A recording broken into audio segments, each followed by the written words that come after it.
Baik, sebelumnya terima kasih banyak atas waktu dan kesempatannya yang telah diberikan kepada saya. Untuk itu saya buka dengan salam pengajari umat. Om Swastiastu. Assalamualaikum warahmatullahi wabarakatuh. Shalom, Namo Buddhaya, salam kebajikan bagi kita semua, dan salam harmoni. Baik, perkenalkan nama saya Niputu Vera Perdana Arista Dewi dengan NIM 251101129 dari kelas BKB. Jadi pada kesempatan kali ini saya akan memaparkan materi terkait dengan materi uji C-Squad, yang dimana materi ini untuk memenuhi tugas dalam mata kuliah Statistika Dasar yang diampu oleh Bapak Oyan Eka Paramarta, SPD MPD.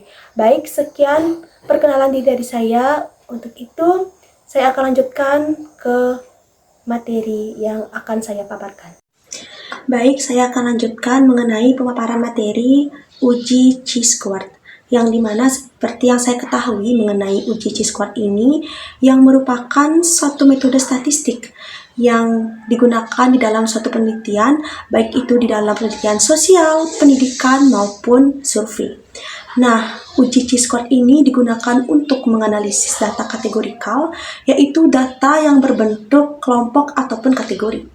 Nah, bukan sekedar angka rata-rata saja, akan tetapi di dalam data kategorikal ini bisa berupa jenis kelamin, pilihan jurusan, status pekerjaan, warna favorit, dan juga preferensi dalam suatu produk.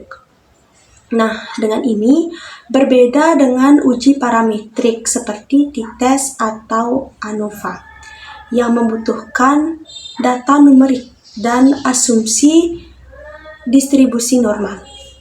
Nah, uji C-Squad ini termasuk dalam kategori uji non-parametrik, sehingga lebih fleksibel digunakan untuk data yang sederhana yang berbentuk kategori. Nah, adapun tujuan dari uji C-Squad ini yaitu untuk mengetahui apakah ada hubungan atau perbedaan distribusi antar kategori lainnya. Dan samping itu juga uji C-Squad ini membandingkan frekuensi nyata atau yang disebut dengan FO, yaitu data yang benar-benar diamati di lapangan, dengan frekuensi harapan atau yang disebut dengan FH, yaitu data yang seharusnya terjadi jika tidak ada hubungan antar variabel. Selanjutnya yaitu jika ada perbedaan antara FO dan FH cukup besar, maka dapat disimpulkan ada hubungan yang signifikan. Begitupun sebaliknya, jika perbedaan kecil, maka hasilnya dianggap kebetulan semata. Nah, dengan ini, uji C-Squad dapat membantu peneliti menjawab pertanyaan, yaitu apakah perbedaan ini terlihat dalam benar-benar signifikan atau hanya kebetulan saja.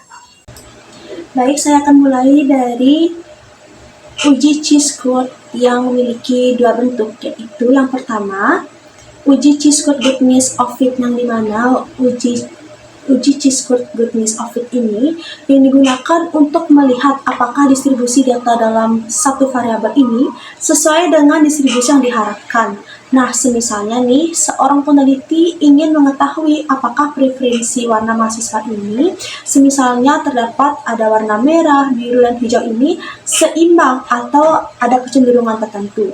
Nah, selanjutnya yaitu yang kedua, uji C-Squad Test of Independence.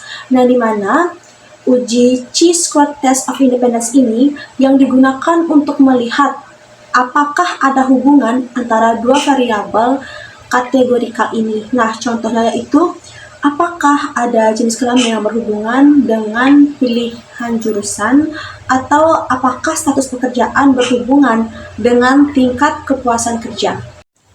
Yang dimana dari uji C-Squad ini adapun rumusnya yaitu frekuensi harapan sama dengan jumlah baris dibagi dengan jumlah semua kali jumlah kolom. Baik, mungkin segitu saja mengenai pemaparan materi mengenai uji C-Squad dari saya. Maka saya akan lanjutkan ke contoh kasus dari uji C-Squad yang telah saya temukan. Nah, yang dimana di sini saya mengangkat itu mengenai seorang peneliti ingin mengetahui apakah status tempat tinggal mahasiswanya berhubungan dengan pilihan jurusan kuliah. Nah, ia memiliki dugaan bahwa mahasiswa yang tinggal di perkotaan ini cenderung memilih jurusan IPA, sedangkan mahasiswa yang tinggal di pedesaan lebih banyak memilih jurusan IPS. Nah, dugaan ini muncul karena adanya perbedaan akses pendidikan, fasilitas belajar, dan pola pikir yang mungkin berbeda dari mahasiswa yang berasal dari kota dan desa. Nah, untuk membuktikan hipotesis tersebut, peneliti mengumpulkan data dari sejumlah mahasiswa dengan mencatat kategori status tempat tinggal yang tinggal di perkotaan atau pedesaan serta pilihan jurusan yang mereka ambil seperti IPA dan IPS.